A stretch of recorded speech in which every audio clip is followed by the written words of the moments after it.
¿Qué tal? ¿Cómo está usted? Muy buenas noches. Bienvenido a este programa Enfoque 5, Diálogos con Sentido, de este miércoles 18 de diciembre. Iniciamos la transmisión de este programa en el cual pues tendremos una interesante charla con los invitados de esta noche. Antes déjeme saludar a la gente que nos ve en este momento aquí en esta ciudad de Zaguayo y toda esta ciénaga de Chapala, allá en el Valle Zamorano y las poblaciones del sur del estado de Jalisco. Gracias a todos. Quédense con nosotros que hoy, en el marco de esta fecha, que es el Día del Migrante, pues el tema de este Enfoque 5, Diálogos con Sentido, es migración y exilio. Tema interesante porque quien está con nosotros, y le voy a invitar a que se quede en este programa, son gente que tiene pues una amplia gama de conocimientos, doctores ellos, en la cuestión de migración y exilio, especialistas ellos. Y pues sin más, vamos a presentárselos a todos ustedes. Le doy la bienvenida al doctor Ricardo Domínguez Guadarrama.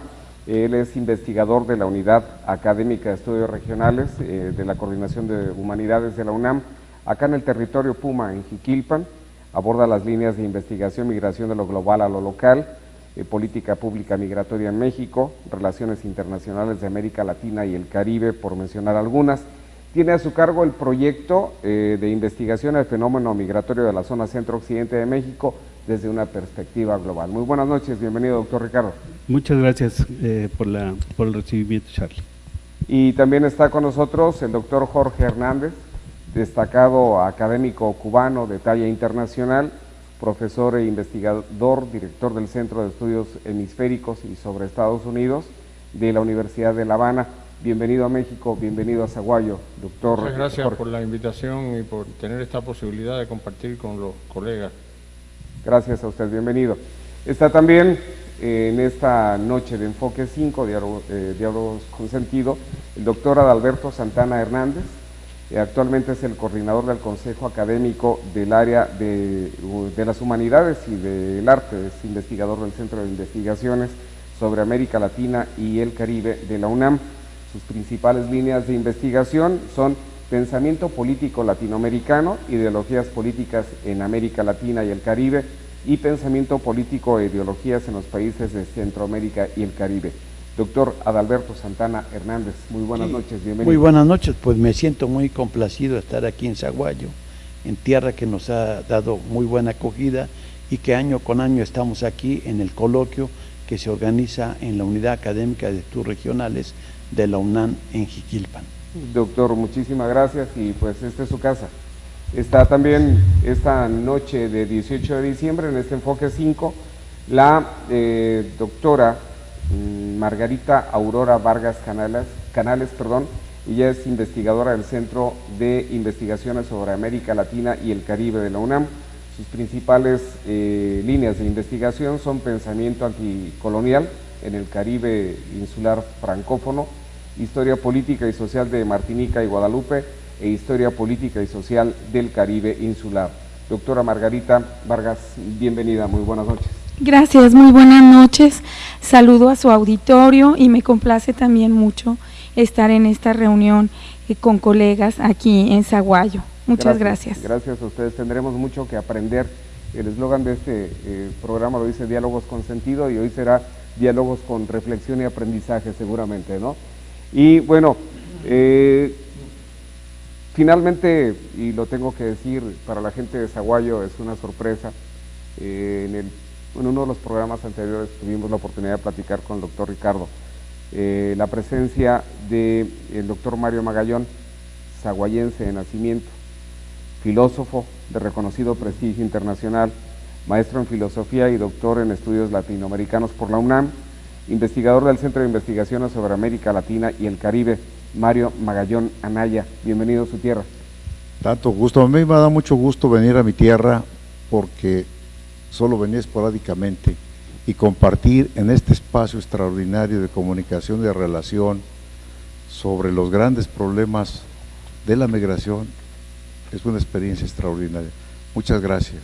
Seguramente aprenderemos mucho gracias a usted y bueno, pues estamos a una semana de la Navidad. Me gustaría aprovechar el momento al cierre de este programa para que también dirijan un mensaje de Navidad a las personas que nos verán en este Enfoque 5.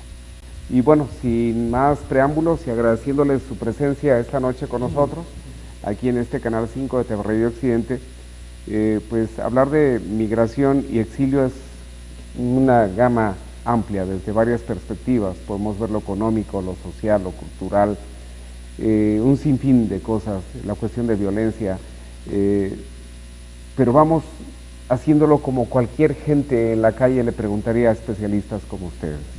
¿Por qué se migra? Quien guste contestar. Bueno, yo creo que primero haría una referencia histórica al término migración y a los conceptos y a lo que históricamente es. Pensemos que en el mundo entero las poblaciones siempre han emigrado, ahora en el tiempo presente como también hace muchos años, miles de años incluso. Y voy a poner como ejemplo el continente americano, donde nosotros vivimos, en México, Centroamérica, Sudamérica y Norteamérica.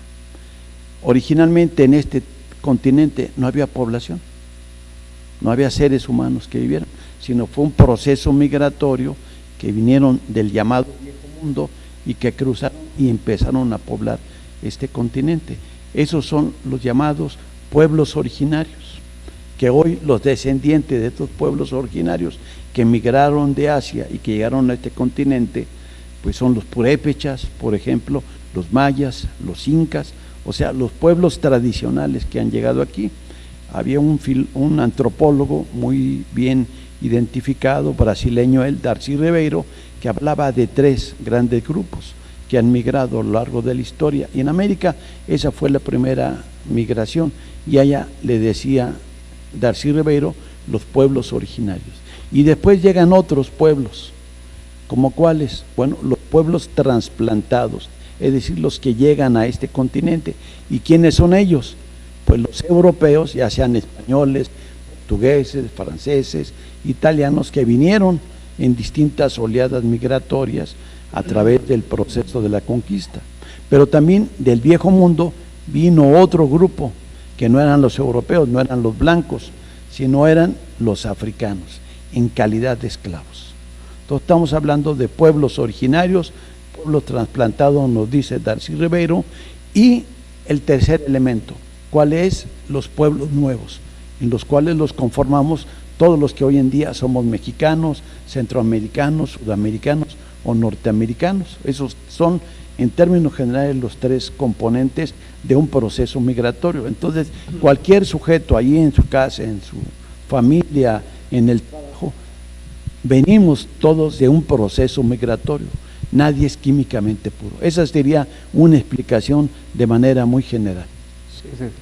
Adelante, quizás para añadir algunos matices. Ante todo, bueno, la migración consiste en un proceso de movilidad, de movimiento, de desplazamiento de seres humanos. Existen las migraciones internas, las que tienen lugar al interior de los países. Lo más típico en este sentido es la migración campo-ciudad. Y la migración también se desplaza como migración internacional de unos países hacia otros. La migración es un fenómeno, por tanto, multidimensional. Se emigra por distintas razones, por razones económicas, buscando mejoramientos desde el punto de vista de las condiciones materiales. Se emigra en aquellos países donde está saturado el mercado de la fuerza de trabajo, no hay opciones de sobrevivencia, de buscar un empleo, y se trasciende la frontera tratando de buscar esas alternativas. En este caso estamos hablando entonces de la migración como una tendencia bastante universal del sur hacia el norte, del mundo subdesarrollado hacia los mundos desarrollados, de los terceros a los llamados primeros mundos. Además de las razones económicas, hay razones políticas. Esto nos acerca a algo que probablemente abordemos más tarde, que es la noción de exilio. Las personas que son objeto de persecución, su vida se encuentra en peligro, se ve amenazada en los países, y por tanto buscan otros destinos, otros territorios, por una cuestión de derechos humanos, pero donde ha existido la migración acumulada a través de los años, y hay muchos familiares en otras latitudes, pues la motivación puede responder también a un proceso de reunificación familiar, de unirse a los seres queridos y demás. Hay una migración muy típica, tiene que ver con el proceso histórico a que hacía referencia antes el doctor Santana. La migración tiene una motivación también vinculada a la curiosidad mundial, la gente que históricamente ha querido conocer otros países, conocer otras culturas, el espíritu de aventura, saber que hay más allá de la frontera, sea territorial o sea oceánica. Entonces es como una especie de pequeño complemento a lo que ya había explicado el doctor Santana.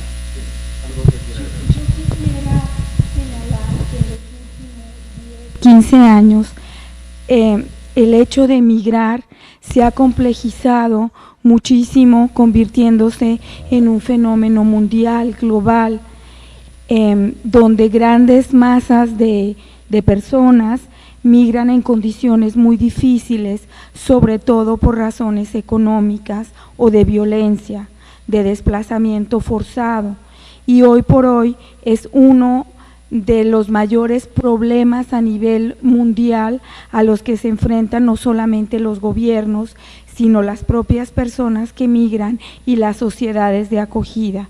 Entonces realmente estamos ante una problemática no solamente muy contemporánea, sino muy compleja y cuyas dimensiones pues han alcanzado a una gran cantidad de personas en todo el mundo.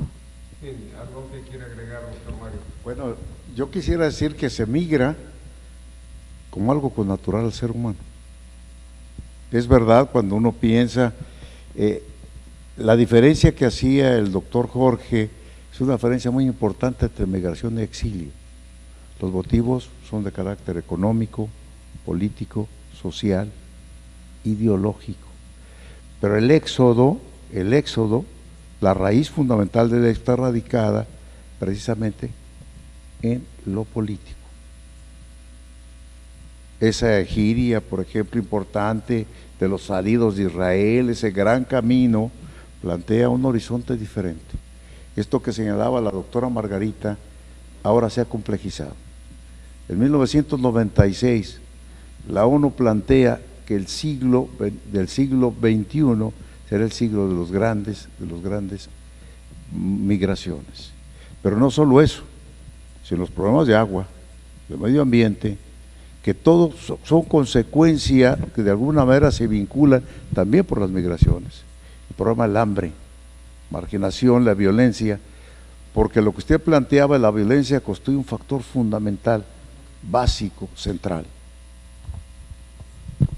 Yo agregaría solo un par de cosas. En el caso particular de Michoacán y del occidente mexicano hay un factor también muy importante que tiene que ver con la cultura. El proceso migratorio en esta parte del país, ¿no?, es tan histórico que hoy deviene en cultura también, ¿no?, y que rebasa incluso aspectos económicos, políticos o sociales. Porque ya es una tradición en algunos de nuestros pueblos acá en Michoacán.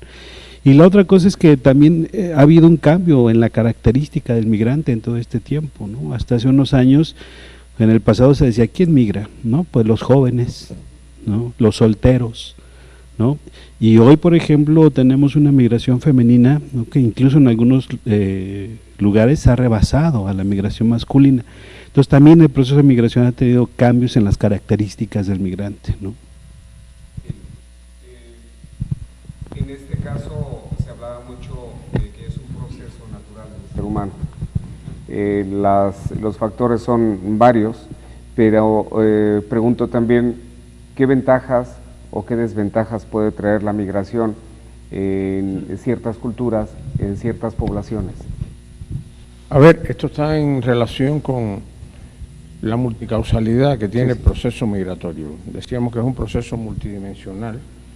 Entonces, el beneficio o el sacrificio que implica el acto de moverse, de dejar cosas, de abandonar a los familiares, de romper con un lugar de residencia, con tradiciones, tener que asumirlas el país, que es el anfitrión a donde uno marcha, pues todo esto está en dependencia de las razones que están impulsando a la decisión de migrar. Y en este sentido se habla, por ejemplo, cuando se toman en cuenta las causas, y esto remite directamente a la pregunta que está formulando ahora, que hay dos tipos de factores. Los factores que empujan al migrante desde dentro, de la sociedad, pueden ser las persecuciones políticas, la ausencia de opciones de desarrollo personal, alternativas de trabajo, a lo cual aludíamos ya también, pero están de otra parte desde el punto de vista del país anfitrión, hacia dónde se va, ¿sí? Los países que alan al migrante. Entonces esta mezcla, lo que te empuja y lo que te ala, porque es un país que tiene un gran atractivo, te cautiva la imagen de éxito que puedes encontrar ahí, que lo están persiguiendo. El primer beneficio que puede tener esto es el caso de un exiliado, de un refugiado, es que tiene un lugar de acogida, de protección, donde puede desplegar otras alternativas en su vida. Si la razón era económica, de carácter material, fundamentalmente, el hecho de poder encontrar un espacio donde realizar sueños, donde poder tener un nivel de vida aceptable, decoroso, pues es un beneficio. Si a usted lo impulsaba la reunificación con familiares que se encontraban fuera, sus padres fueron saliendo buscando mejores horizontes económicos o fueron escapando de algún régimen autoritario, dictatorial, la unificación con la familia, pues algo extremadamente beneficioso. Podía ser un trauma para usted estar separado de la familia, de los padres y de los hijos. Por eso tendría una gran vinculación con el punto anterior. Sí, sí. Ahora, yo creo que también hay elementos muy positivos en la migración. Fundamentalmente, si lo vemos de una manera, digamos, dialéctica, de una manera natural, pues esto corresponde a que los seres humanos se ven enriquecidos con la migración, porque te llevan un aporte no tan solo cultural, por ejemplo las lenguas, cruzarse unos pueblos con otros, sino también de conocimientos, de la transmisión de conocimientos, en cierto momento de beneficios económicos, ¿sí? También genera algunos problemas. Por ejemplo, la gente emigra, tradicionalmente ha emigrado, ahora ya no tanto, del campo a la ciudad, y se generan grandes polos de desarrollo, se unifican los servicios, hay mayor disponibilidad, pero también se generan otra serie de problemas, una alta concentración de población en un espacio reducido, afectación del agua, afectación del medio ambiente, ¿sí? Son elementos que también hablan del fenómeno migratorio en su complejidad, pero también evidentemente decíamos esos otros beneficios. Hoy en los días nos acercamos a sociedades multilingües. ¿Cuántos de nuestros llamados pueblos originarios hoy hablan 2 idiomas? Por ejemplo, ¿no? O también nuestros migrantes de México, de Centroamérica, que van a los Estados Unidos, se hacen multilingües o bilingües.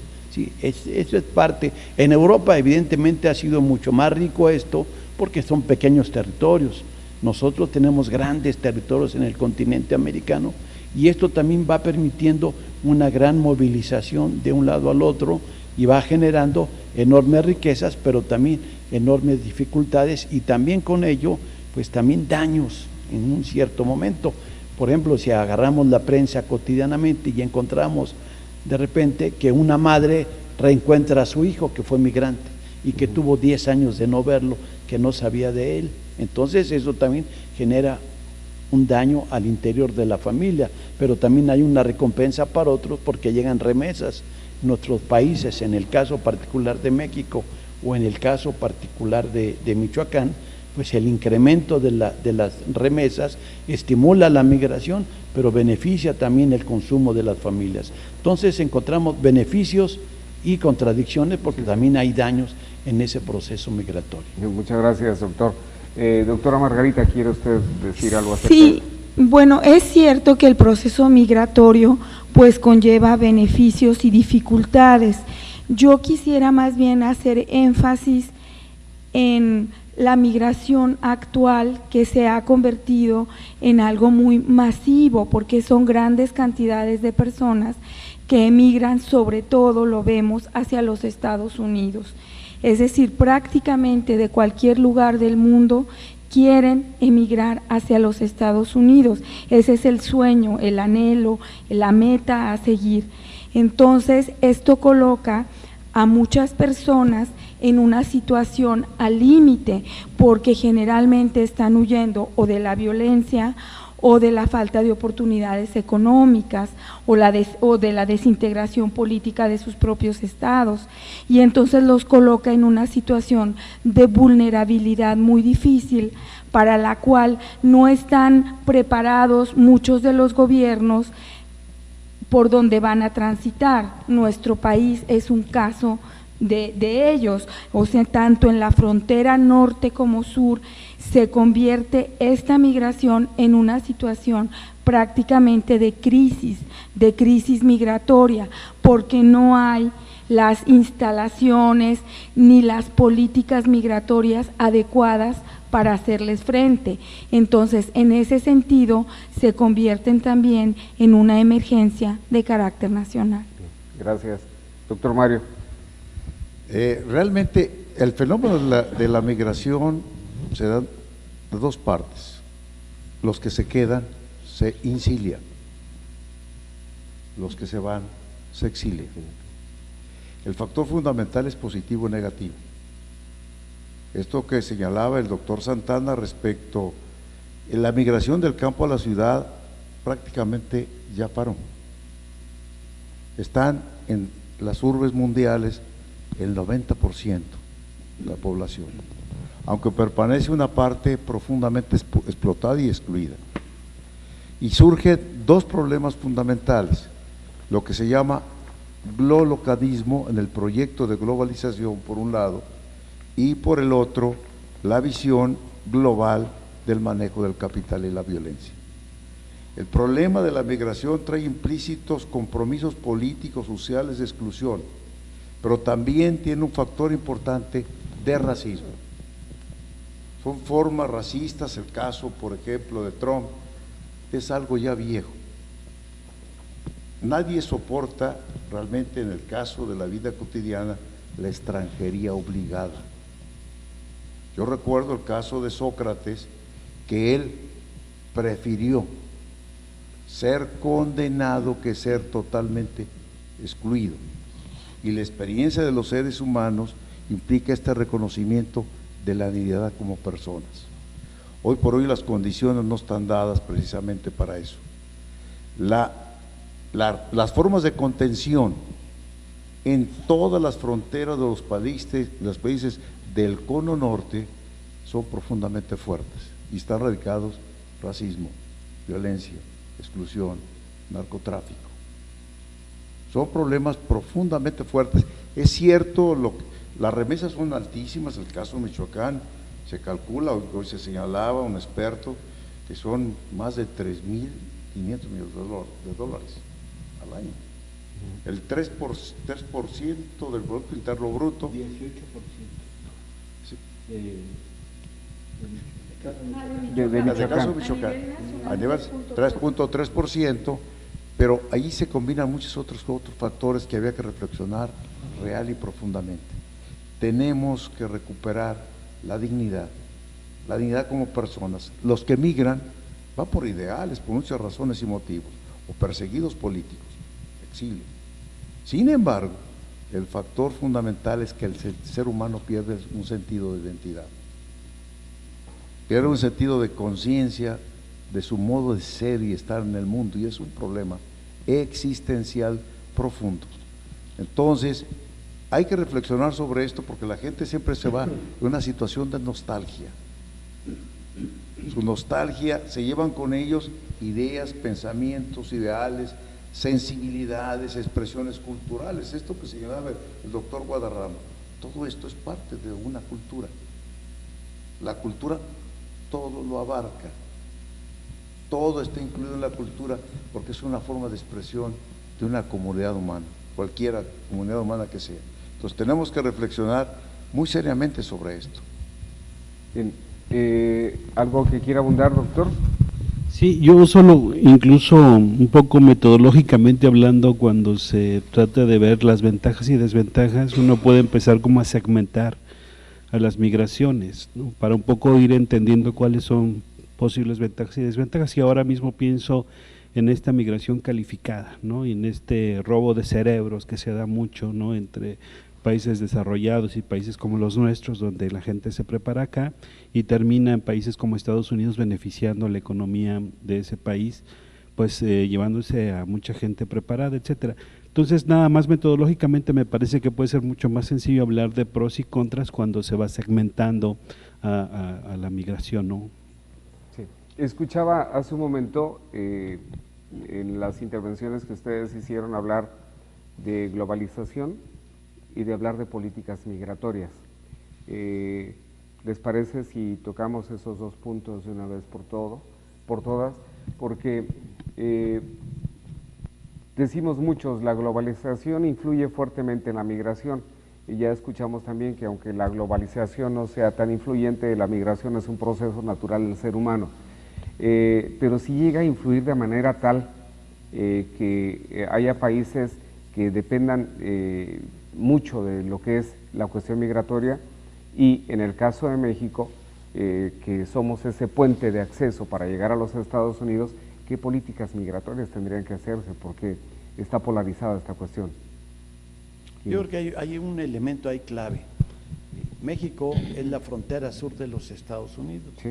Pero también México es el país donde se inicia América Latina, y por lo tanto el flujo de los latinoamericanos que para mejorar sus niveles de vida o para reintegrar a la familia van hacia el norte, porque hoy en los Estados Unidos hay cerca de 40 millones de los llamados hispanos, y esto altera también las relaciones políticas con los Estados Unidos, y máxime hoy en día cuando hay un presidente en aquella nación, la más poderosa de la tierra, que es profundamente racista, ¿sí? Y que, entre comillas, quiere expulsar a la mano de obra de origen hispano, quiere poner y completar el muro, es decir, quitaron al muro de Berlín y lo están trayendo a la frontera de México con Estados Unidos para que no entre más gente, pero es engañoso también eso, porque esa economía requiere de mano de obra barata de nuestros países,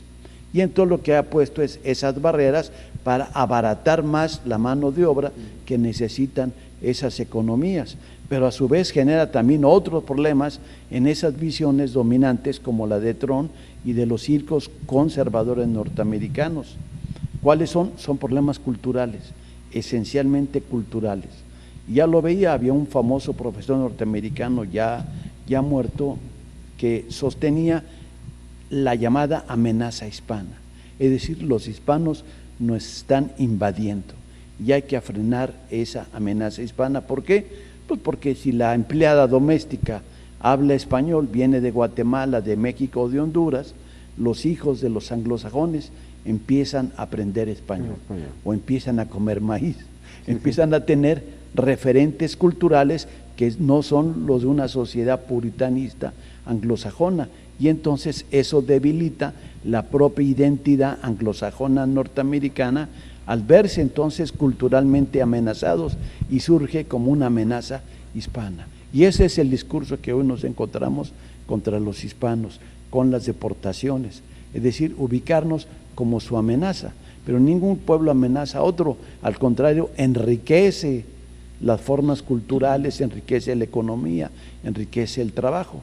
Y la tendencia, a mi manera de ver, que va a pasar en Estados Unidos, que se está convirtiendo, o ya de hecho lo es una nación con una gran diversidad cultural, y cada vez más esa diversidad cultural requiere un nuevo ordenamiento político en aquella nación, y entonces son los anglosajones, los racistas como Trump, los que se ven amenazados. Bien, sí. Yo creo que hay que poner una nota conceptual cuando se habla de globalización. En efecto, existe un gran nexo que se ha ido profundizando entre globalización y migración. La globalización, ante todo, hay que entenderla como un proceso, como un fenómeno de carácter multilateral. Tiene una esencia, la esencia de la globalización es económica, pero no es un proceso únicamente económico, tiene como el profesor Santana dimensiones sociales, culturales, de mucha importancia. Es un proceso histórico porque la globalización tiene que ver con la palabra lo dice, universalización de relaciones sociales. La globalización es un fenómeno resultante del desarrollo del modo de producción capitalista. El contacto entre los dos mundos, el viejo mundo y el nuevo mundo, se ubica a veces el encontronazo de culturas 1492 como el primer indicio de que se había iniciado un proceso de globalización. Quizás ir demasiado atrás en el tiempo, pero de cualquier manera es al menos un antecedente importante, y en la medida que el capitalismo se desarrolla de la etapa de libre competencia premonopolista, la etapa monopolista, la etapa imperialista, desde que el siglo XX comienza a desplegarse luego de las dos guerras mundiales, encontramos que el proceso de desarrollo capitalista lleva consigo una internacionalización, una transnacionalización económica del capital. Esa es la espina dorsal o la columna vertebral, y con ello se mueven también las personas en la medida que por necesidades de crecimiento económico en determinados países se requiere fuerza de trabajo, y la migración del sur hacia el norte tiene que ver con eso. Hay un problema muy importante que tiene que ver con el fenómeno de la identidad, porque en la medida que los primeros mundos van recibiendo las oleadas de inmigrantes de los terceros, se maneja como un argumento este aspecto ya señalado por el profesor Santana de la contaminación cultural que destruye la identidad. Pero es que la globalización por sí misma, acompañada de todo el desarrollo de la tecnología, va acortando los tiempos históricos y va implicando que los medios de comunicación tienen un papel muy acentuado. Y las consecuencias de la globalización en la esfera migratoria están muy afectadas, muy atravesadas por las representaciones que se hacen a través de los poderosísimos medios de comunicación y la implicación que esto tiene para los imaginarios. Con Trump, por ejemplo, se manipula muchísimo este tema ya mencionado, de que los inmigrantes y los extranjeros son un peligro para la identidad e incluso para la seguridad de la nación. Desde el punto de vista de los inmigrantes en esos primeros mundos y en el caso de los Estados Unidos, hay una dinámica muy contradictoria de asimilación, pero de resistencia cultural también. Se vive a veces en forma de gueto, como enclaustrados o enquistados dentro de la sociedad receptora, como una vía de defender tradiciones, herencias culturales y demás, pero desde otro punto de vista es inevitable que el migrante se vaya diluyendo, se vaya insertando, vaya siendo asimilado por la sociedad receptora. La pregunta que hacías tenía que ver con las políticas migratorias. Sí, señor. En los tiempos que vivimos en el siglo XXI, lo que debieran tener como una característica acompañante o definitoria esas políticas migratorias es la tolerancia y la aceptación, que se convierte en un problema de derechos humanos, pero lo que encontramos a veces es la contratendencia, la tendencia del signo contrario, en que se va reforzando la intolerancia, la xenofobia, el clima antimigración. Es un proceso que está en pleno despliegue. Y por último, es muy importante entender que por la globalización, en esa universalización de cosas, se generalizan y se imponen de los mundos capitalistas a las sociedades centrales, a las sociedades periféricas. Muchas veces lo que se va globalizando es el medio de consumo, es la Coca-Cola, por ejemplo, o la Pepsi, pero también se globaliza y se trata de imponer el modelo de democracia. Por eso es que es muy importante entenderlo como un proceso multifacético, que cambia la cultura y cambia la vida de las personas, tratando de seguir un patrón universal que no lo es tanto. Gracias, doctora. Yo quisiera agregar sobre las políticas migratorias.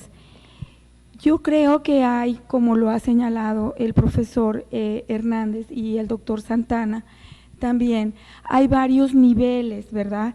Están los gobiernos locales, por ejemplo, de una ciudad como puede ser Jiquilpan, Tijuana, están los gobiernos a nivel federal, de entidades federativas, al menos en nuestro país, y a nivel federal, una política migratoria del gobierno. Entonces, yo creo que aquí lo más importante es respetar, como señalaba el doctor Magallón, la dignidad de esas personas, de los migrantes, que no se vean vulnerados en sus derechos, en su propia dignidad, que puedan tener un respeto, una seguridad. Ocurren cosas muy difíciles, asesinatos, violaciones, etcétera, etcétera. Entonces, yo creo que a esos 3 niveles el gobierno mexicano tiene que dialogar en esos 3 niveles e ir definiendo políticas migratorias que tengan como centro esa dignidad de la persona, del ser humano, y en ese sentido también dialogar pues con los especialistas. Hay centros, hay colegios, está el Colegio de la Frontera Norte también, especializados en el tema migratorio, y también hacer un diálogo, un intercambio con las organizaciones de migrantes. Ahí están las caravanas, pero están otras muchas organizaciones donde ellos mismos están diciendo qué necesitan, cómo se contemplan, qué quieren, etcétera.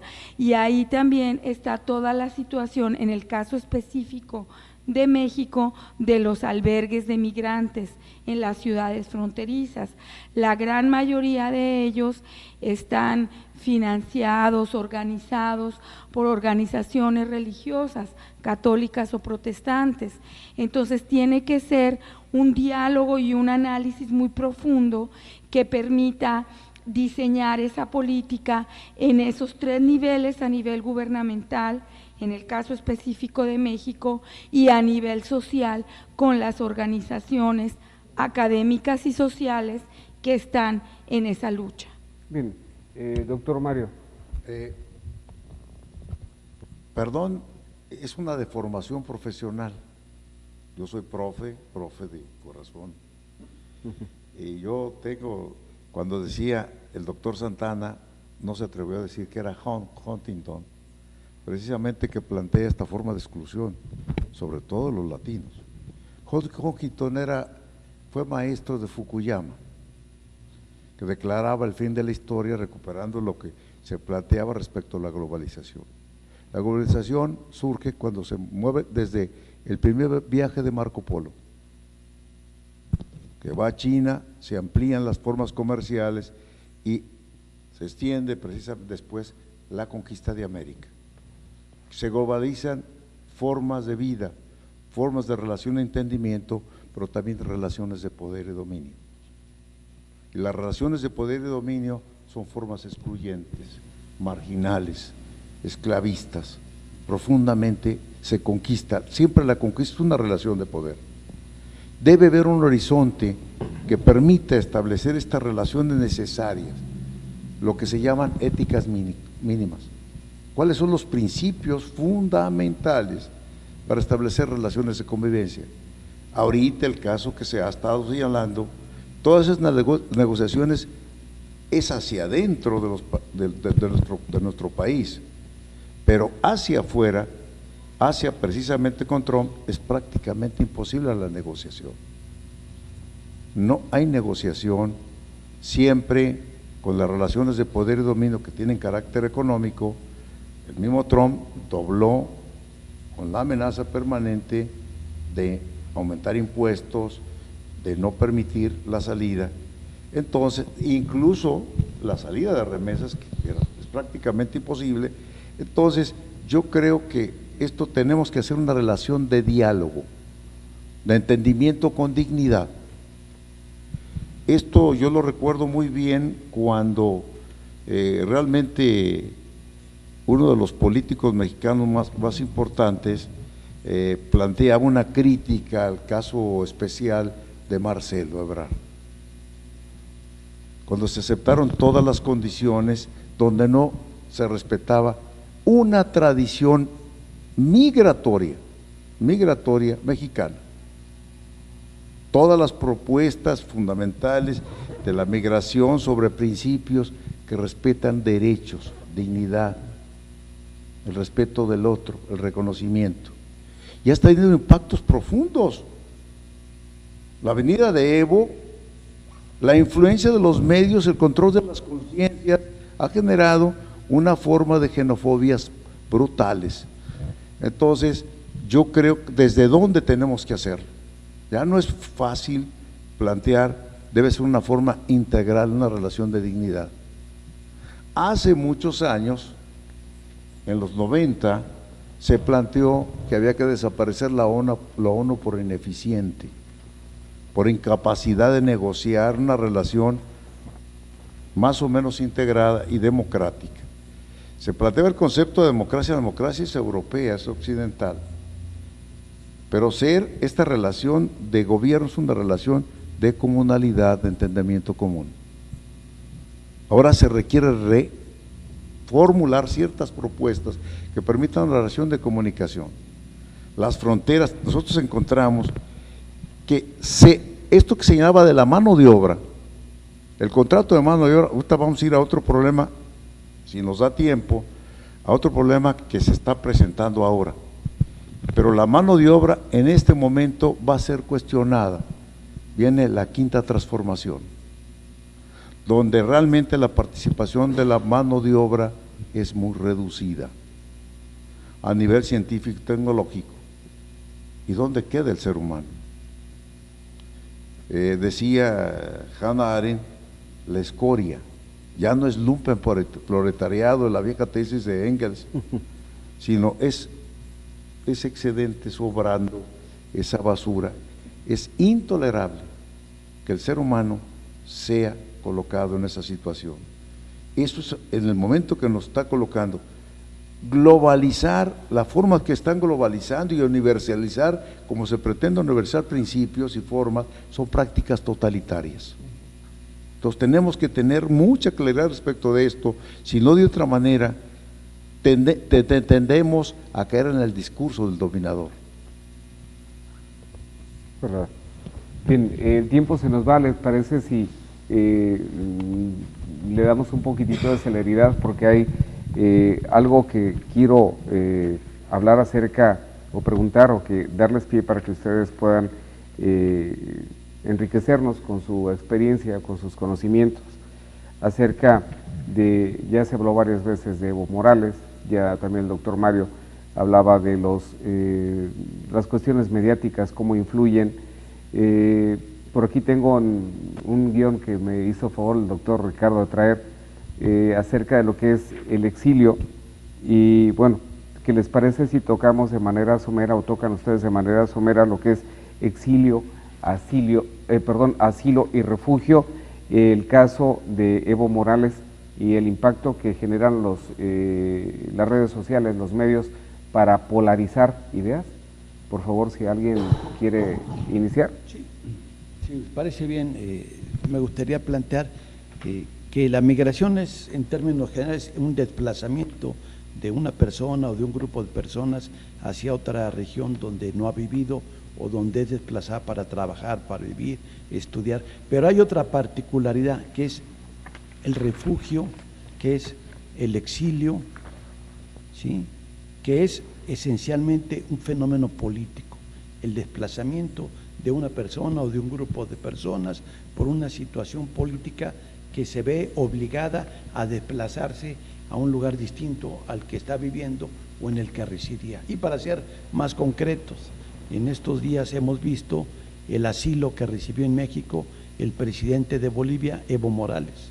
Es decir, en su país ocurrió un golpe de Estado, siendo presidente, y se le desplazó obligadamente del poder y recibió asilo en el caso mexicano. Pero en la historia general de México también se ha recibido otros asilados. Por ejemplo, cuando el golpe de Estado en Chile o en Argentina llegan una gran cantidad de asilados, o cuando la Guerra Civil Española termina ya en los años 30, llegan hacia México y en particular hacia el estado de Michoacán, fundan y apoyan el crecimiento de diversas universidades, hospitales, instituciones de beneficencia. Es decir, hay un beneficio donde ese país, como en el caso mexicano, se ha beneficiado. Pero también de México han salido exiliados políticos en un momento determinado. Por ejemplo, durante la etapa de la invasión francesa a México, salieron una diversidad de miembros liberales del gobierno de Juárez, que su familia incluso tuvo que salir hacia el exilio. O durante el fenómeno de la Revolución Mexicana hubo desplazamientos en la frontera norte o hacia Cuba, que eran unos lugares también el exilio mexicano. El dictador Porfirio Díaz tuvo que irse después del triunfo de la Revolución Mexicana, tuvo que irse a Francia porque en este país ya no podía vivir y no ha vuelto sus restos. Ahí tenemos ejemplos de esta serie de exilios que se dan en el pasado y que hoy en día los estamos viviendo. Y esto también tiene que ver en relación a los derechos y en particular en nuestra época a los derechos humanos. Es decir, nuestro país es un lugar de acogida de los exiliados donde se respetan sus derechos humanos porque en sus países no han sido respetados y entonces se convierte en una política. Actualmente lo vemos en el caso, en este año de 2019, como México es un país de nueva cuenta con su tradicional política, como así la hizo el presidente Lázaro Cárdenas, que recibió no tan solo a españoles después de la Guerra Civil, sino a aquellos también desplazados de la Segunda Guerra Mundial que llegaban aquí a México. Entonces, pero esto de nueva cuenta viene a ser, en el caso de Evo Morales, un presidente indígena, ¿sí?, en un país mayoritariamente indígena, que es desplazado por motivaciones, por grupos que se oponen a que la cosmovisión de un país indígena esté en el gobierno. Y aparecen tintas racistas en uno de nuestros países latinoamericanos porque no quiere que los indígenas lleguen al poder y que hagan grandes transformaciones sociales, es decir, quieren volver la marcha de la historia hacia atrás y se convierte evidentemente en un problema político al interior del país e incluso entre nuestras naciones, como fueron las declaraciones de la dictadora que se instala allá en Bolivia, criticando al presidente mexicano por dar cobijo y pedir que el presidente Morales no tuviera libertad de expresión, cuando en México hoy lo que se garantiza es la libertad de expresión. Bien, muchas gracias.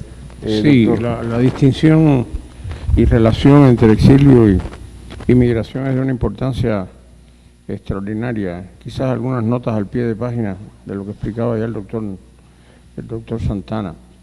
La migración es un acto basado en una decisión voluntaria que puede tener como base, como soporte, un abanico de razones a los cuales ya se ha hecho referencia aquí por los distintos colegas que nos acompañan esta noche. El espaldamojada, como se le daba en llamar mexicano, que cruzaba la frontera norte mexicana, la sur de los Estados Unidos, buscando alguna inserción, marchaba a la migración. Las personas que salieron huyendo de la dictadura establecida por Augusto Pinochet después del golpe de Estado en Chile, ese lamentable hecho en el año 1973, no marcharon a la migración, marcharon al exilio. México fue una sociedad anfitriona haciendo uso de su política exterior firme y con la vista puesta en la América Latina, le dio cobija a muchísimos exiliados cuya vida peligraba. Se sabe la historia, esa historia negra de desaparecidos y de torturados en el caso de Chile, y muchos de esos exiliados, cuando se produjeron las aperturas democráticas en los países de procedencia, en Brasil, en Chile, en Argentina, pues retornaron a sus países, dedicaron la vida en el exilio a desarrollar ingentes actividades de solidaridad con el país de origen, tratando de mover a la opinión pública, crearon grupos de exiliados y demás. Lo que ocurre con Evo Morales es algo parecido, en el sentido, Evo no sale voluntariamente a residir, a disfrutar de la vida en un país extranjero. Y sí, Evo no parte a la migración, parte al exilio. La casa suya y de sus familiares fue saqueada, objeto de actos tremendamente vandálicos, y con un proceso abierto, una construcción mediática donde supuestamente tiene delitos de terrorismo y de corrupción y de diversa naturaleza. Entonces, esa distinción es muy importante para poder entender una serie de procesos, por ejemplo, quizás entre los procesos migratorios desde América Latina y el Caribe hacia los Estados Unidos, el cubano tiene una particularidad muy grande, porque después del triunfo de la Revolución Cubana en el año 1959, hace 60 años, estamos hablando de 6 decenios, ¿sí?, la incompatibilidad con el radicalismo de las medidas revolucionarias hizo que se fueran del país personas desafectas con el proceso cubano, que empiezan a realizar una actividad, en buena parte de ellos, de contrarrevolución interna, son capturados, penalizados por las leyes revolucionarias y una vez liberados, pues, marchan fundamentalmente a Miami, al sur del estado de la Florida, también a New Jersey, a España, la ciudad de Madrid, en Venezuela hacia la ciudad de Valencia, son los puntos de concentración fundamentales, entre otros, donde se empieza a construir un exilio porque eran personas que tenían una causa de ruptura por la quiebra profunda en la estructura de clase, en la estructura de la propiedad que había tenido lugar en Cuba. Crean organizaciones de exiliados que desarrollan actividades incluso de carácter terrorista tratando de derrocar al gobierno revolucionario en la isla. Esta es una realidad que con el tiempo se va a ir transformando en la medida que la política migratoria de la Revolución Cubana se va flexibilizando, el proceso globalizador va estableciendo otros patrones y así, y lo que fue el exilio cubano tradicional va transitando hacia un patrón migratorio más parecido al de otros países, donde la migración deja de tener progresivamente un carácter político y adquiere un carácter económico y de reunificación familiar. Por tanto, decía, es una distinción muy importante para entender una diversidad de procesos que están teniendo lugar. Muchas gracias. Doctora Margarita. Yo quisiera agregar a lo que ha dicho el doctor Hernández, que es muy importante en México ver en esta tradición de asilo político, que ha sido una tradición de la política exterior mexicana muy importante, es uno de sus pilares. Hemos recibido también exiliados políticos de otros países que de pronto no lo tomamos muy en cuenta, pero que México ha sido receptor de exiliados, por ejemplo, haitianos, durante la dictadura de François Duvalier en los años 60.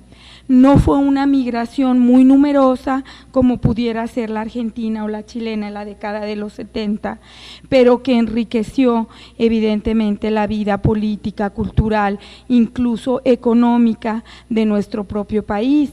Entonces, que ahora tengamos migrantes haitianos en el norte del país o en el sur, no es algo nuevo, ya lo teníamos con los exiliados políticos de estos años, donde hay figuras muy importantes, como pudiera ser Gerard Pierre Charles, un escritor y académico crítico de la dictadura de Duvalier.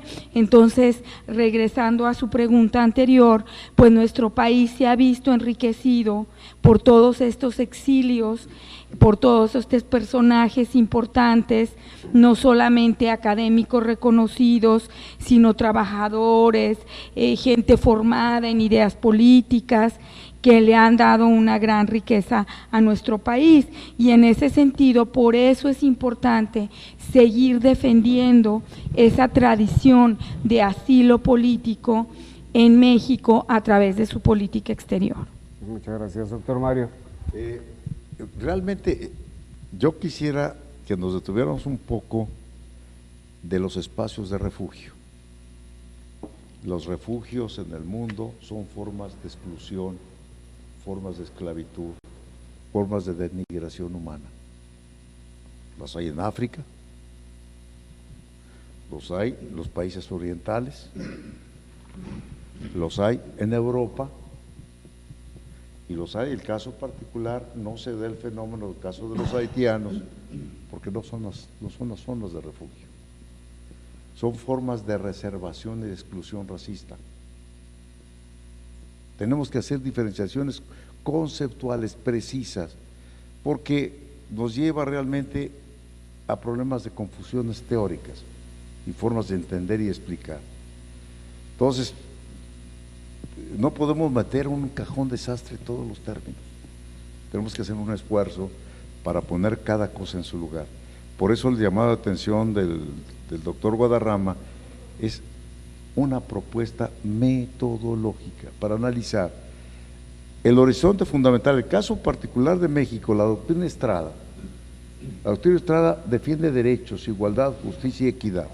Y el problema que hoy acontece, que incluso rebasa los límites, uno no esperaba, de un México que ha cambiado a través de las redes de comunicación y los medios.